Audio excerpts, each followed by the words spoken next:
میرے لیے جو پرسنل ایشو جو وہ یہ ہے کہ ہمارے جو بچے ہیں، گھر والے ہیں اور ہماری نسل ہے، ان کے لیے سوال اٹھتا ہے کہ is it safe for them to live there, for us to be there? Is it safe? یا should we be in the نہیں، US? پاکستان کب سیف رہا؟ پاکستان پچھلے 30 سال سے کب شیعوں کے لیے سیف رہا ہے؟ پاکستان سیف نہیں ہے. یہ بل پاس نہ ہوتا بھی پاکستان سیف نہیں ہے. لیکن وہ بیچارے کہاں جا سکتے ہیں؟ کروڑوں کے حساب سے لوگ ہیں وہاں پہ، شیعہ کہاں جا سکتے ہیں؟ سیف نہیں ہے پاکستان. ہندوستان سیف ہے، پاکستان سیف نہیں ہے. لیکن وہ کوئی اس کا وہ کہاں جائیں گے؟ اگر کوئی ویزا لے سکتا ہے نا کسی باہر ملک کا، وہ تو ویسے بھی یورپ وغیرہ وہ تو ویسے بھی نکل جائیں گے. لیکن جو عام آدمی ہے وہ بیچارہ اس کے لیے نہ پہلے سیف تھا نہ اب سیف ہے. حسن بھائی I have a question like اگر خدا نہ خواستہ اگر جو کہ نظر آ رہا ہے، اگر حالات مزید ایسے ہو جاتے ہیں کہ جس میں زیادہ فتنہ ہو جائے، زیادہ نفرتیں ہو جائیں، اس حالات میں is there a condition for Shias to do تقیہ؟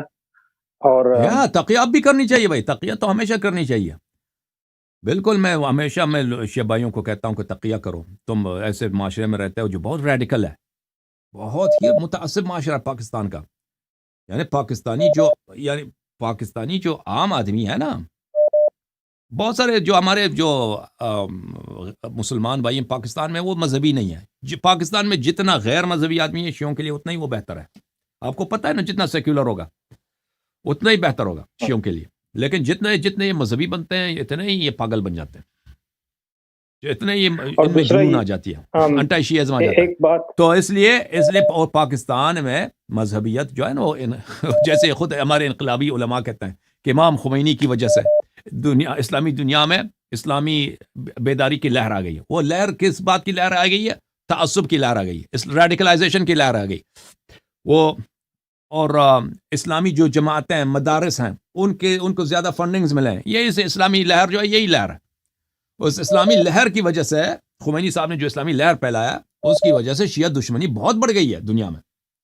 تو لہذا کوئی شخص اگر ایسے محلے میں رہتا ہے، ایسے کالج میں جاتا ہے یا ایسے آفس میں کام کرتا ہے جہاں پہ وہاں پہ اس کو معلوم ہے کہ یہاں پہ غیر شیعہ افراد ہیں، تو وہاں پہ ایسی کبھی کسی اس طرح کی بات نہیں کرنی چاہیے.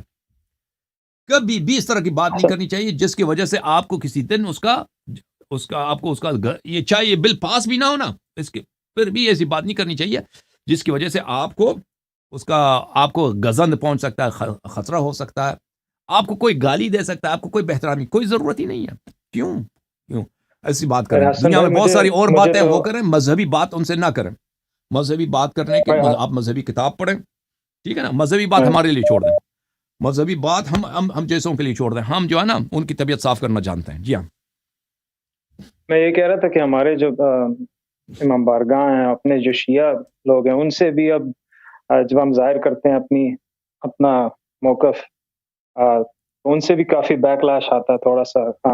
وہ آپ کو دوستی چھوڑ دیتے ہیں یا اس طرح. یہ بہت سے یہاں یو ایس میں بھی ایسا ہی ہے. کون سا موقف آپ ظاہر کرتے ہیں؟ کیا موقف ظاہر کرتے ہیں ان سے؟ جو آپ کا موقف ہے. جی بالکل بالکل بالکل. ہمارے جو شیعہ بھائی ہیں یہ بیچارے جہل کے یہ نہیں جانتے کیا عرض کریں ان کی خدمت میں. ان کے علماء خود برین واشڈ ہیں. میں بہت افسوس کے ساتھ کہتا ہوں، آپ کے اکثریت علماء چاہے ایران کے ہوں، چاہے پاکستان کے ہوں، چاہے افغانستان کے ہوں، ہندوستان کے ہوں، یہ برین واشڈ ہیں. حوضے میں یہ جاتے ہیں تو ان سے پہلا چیز جو چھین لیا جاتا ہے عقل ہے. ان کو عقل نہیں ہے، ان کو فکر نہیں ہے، یہ نہیں سمجھتے. ان کو نہ مذہب کی معرفت ہے نہ دنیا کی معرفت ہے. تو یہ ایسے برین واشڈ ہیں بھائی، یہ زامبی کی طرح. تو یہ زامبیزم جو ہے نا، زامبیزم یہ ٹرانسفر ہو جاتی ہے آڈینس کی طرف. تو ان کا آڈینس بھی بیچارے سوچے سمجھے بغیر ہی وہ بھی زامبی کی طرف پروگرام ہو جاتے ہیں. جتنے زیادہ حسن بھائی اصل میں ہم ایسے دور میں رہتے ہیں کہ اپنا ذہن، اپنی عقل کو، اپنے انٹلیکٹ کو چیلنج کرنا جو ہے وہ لوگ اس سے شرماتے ہیں، اس سے دور بھاگتے ہیں. تو جو سوال آپ کرتے ہیں، جو باتیں آپ بتاتے ہیں، بہت سی باتیں ہیں. اچھا ایک بات مجھے بتائیے، میں نے کچھ کلپس دیکھے پاکستان میں شیعہ علماء نے کانفرنس دیے ہیں، مختلف پریس کلبز میں جا کر ان لوگوں نے اور تقریرات بھی دی ان لوگوں نے اور کلپس بھی بنائے ہیں اس بل کے خلاف کہ یہ بل نامنظور ہے، ہم اس کی مخالفت کرتے ہیں. تو آپ مجھے بتائیں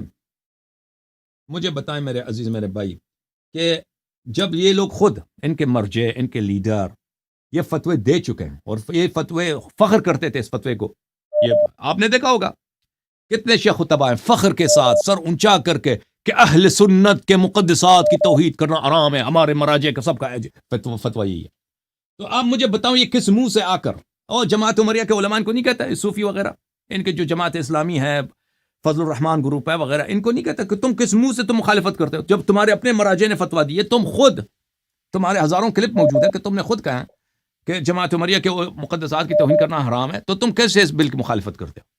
اس بل میں کیا لکھا ہے؟ اس بل میں یہی لکھا ہے کہ صحابہ کرام اور ازواج نبی صلی اللہ علیہ وسلم اور اہل بیت علیہ السلام کا احترام جو بے احترامی کرے اس کو 10 سال جیل.